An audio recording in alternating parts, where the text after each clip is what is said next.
পাকিস্তানকে পাকিস্তানের মাটিতে টেস্ট সিরিজে হোয়াইট ওয়াশ করে বাংলাদেশ কিন্তু পুরো ক্রিকেট বিশ্বেই একটা হইচই ফেলে দিয়েছে। ভারতও কিন্তু বাংলাদেশকে মোটেও হালকাভাবে নিচ্ছে না, তাদের সর্বোচ্চ শক্তিশালী স্কোয়াডটাই তারা ঘোষণা করেছে। বাংলাদেশের জন্য কিন্তু কাজটা অনেক কঠিন হবে, তবে চ্যালেঞ্জ যদি একটু কঠিন না হয় তাহলে মজাটা কোথায়, তাই না? চেন্নাইতে আগামীকাল বাংলাদেশ প্রথম টেস্টে মাথায় নামছে। কেমন হতে পারে প্রথম টেস্টে বাংলাদেশের একাদশটা? ওপেনিং এর কথা যদি বলি, মাহমুদুল হাসান জয়ের পক্ষে একটা যুক্তি এবার খুব ভালোভাবে কাজ করবে, সেটা হচ্ছে তিনি একজন ডানহাতি ব্যাটার। আপনি ওই জাসপ্রীত বুমরাহ, মোহাম্মদ সিরাজ, রবিচন্দ্রন অশ্বিন এইরকম একটা বৈচিত্র্যপূর্ণ এবং কোয়ালিটিফুল বোলিং অ্যাটাকের সামনে নিজের পক্ষ থেকে যতটুকু সম্ভব একটুখানি কিন্তু বৈচিত্র্য আনতে চাইবেন। সেই জায়গায় একটা বাঁহাতি কমিয়ে একটা ডানহাতি কিন্তু আনতে পারেন। তবে আমাকে যদি জিজ্ঞাসা করেন, আমি অন্তত এই টেস্টে প্রথম টেস্টে অন্তত জাকির এবং সাদমানের পক্ষেই কথা বলবো। সাদমান তো কিছু রানও পেয়েছেন পাকিস্তানের সাথে, সেই 93-র কথা তো বলতেই হবে, ফাউন্ডেশনটা করে দিয়েছিলেন সেই টেস্টে বাংলাদেশের জয়ের।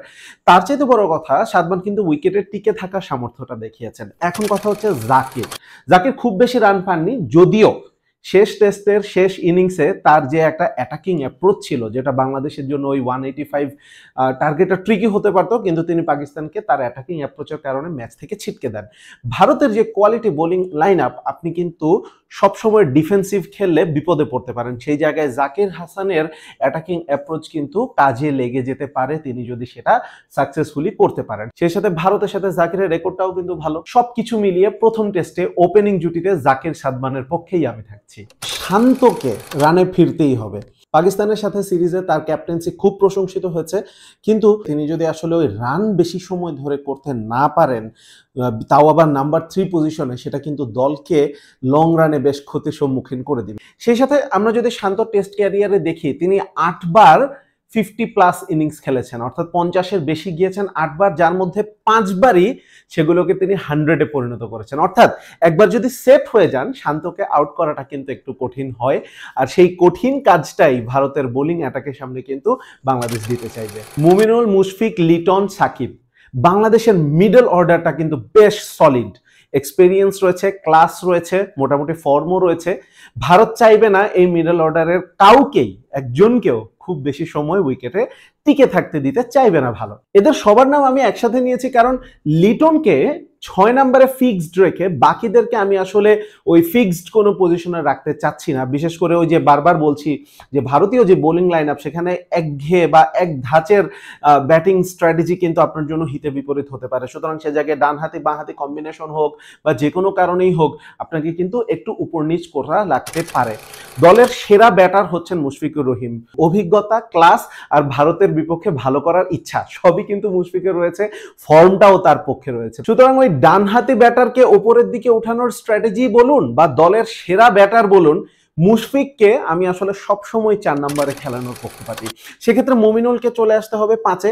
আর মুমিনুলের ব্যাপারে, মুমিনুল কিন্তু ফর্মে রয়েছেন, কিন্তু ওই বড় ইনিংসটা খেলতে পারছেন না। তার মতো একজন অভিজ্ঞ ব্যাটার, তার কাছ থেকে বড় ইনিংস কিন্তু আমরা প্রত্যাশা করতেই পারি। আর বাংলাদেশ যদি ভালো করতে চায় এই সিরিজে, তাহলে মুমিনুলকে কিন্তু রানে ফিরতেই হবে। তার কাছ থেকে বড় ইনিংস আমরা দেখতে চাইবো এই সিরিজে অন্তত।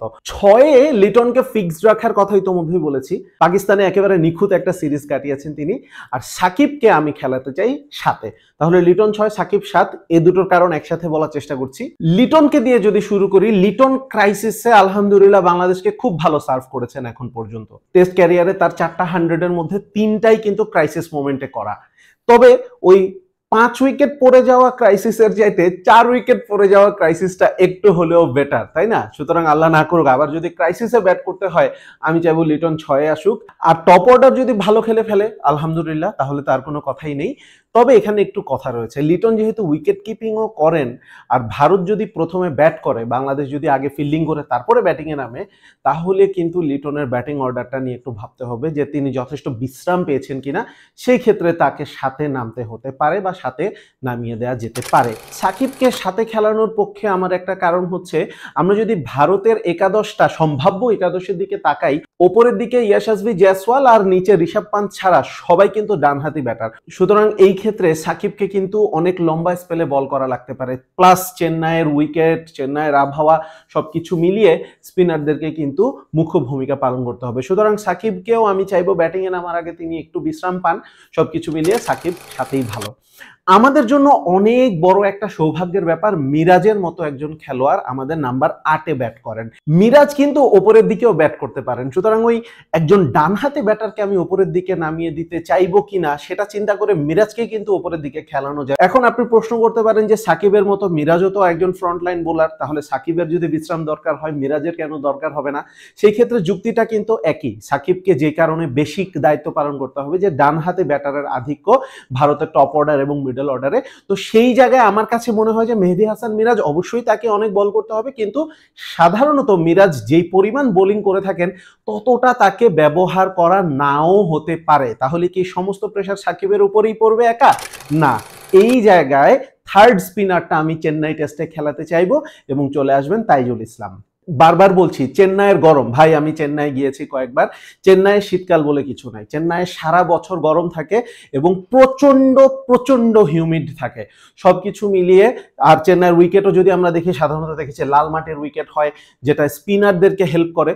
তো সাকিবের পাশাপাশি তাইজুলকেও চাইবো, অনেক ডানহাতি ব্যাটারও রয়েছে। আর সমস্ত কিছু যদি বাদও দিই, শুধুমাত্র কোয়ালিটির কথা চিন্তা করলেও তাইজুল কিন্তু টেস্টে সুযোগ পাওয়ার কথা। তাইজুলকে যেহেতু খেলাচ্ছি তাহলে অবধারিতভাবেই পেসার একজন কমে যাচ্ছে। আপনি বলতে পারেন বাংলাদেশে তো পেসারটাকে এখন খুবই স্ট্রং, তাহলে কেন কমাতে হবে? আবারও কিন্তু চেন্নাইয়ের গরম এবং চেন্নাইয়ের উইকেটের ব্যাপারটা চলে আসবে, সুতরাং অযথা পেসারদেরকে বেশি খেলায় বেশি খাটানোর কোনো মানে হয় না। নাহিদ রানাকে দরকার, যদিও প্রচন্ড গরম হবে কিন্তু ধারণা করছি উইকেট স্পিনার ফ্রেন্ডলি হবে, উইকেট একটুখানি লো বাউন্স হবে, তো সেই জায়গাতে নাহিদ রানার এক্সট্রা পেসটা কিন্তু এক্স ফ্যাক্টর হয়ে যেতে পারে। সুতরাং নাহিদ রানা হবেন একজন পেসার। প্রশ্ন হচ্ছে আরেকজন পেসারকে, তাসকিন নাকি হাসান মাহমুদ? তাসকিন যদিও একটুখানি সুপেরিয়র বোলার হবেন হাসান মাহমুদের চাইতে, কিন্তু হাসান মাহমুদকে আমি এই টেস্টে খেলাতে চাইবো। এক তো হাসান মাহমুদ মাত্রই 5 উইকেট পেয়ে এসেছেন, তার উপরে তাসকিনের ক্ষেত্রে ব্যাপারটা হচ্ছে কি তাসকিন একটু ইনজুরি প্রবণ রয়েছেন। চেন্নাইয়ের গরমের কথা বারবার বলছি, উইকেটের কথা বারবার বলছি।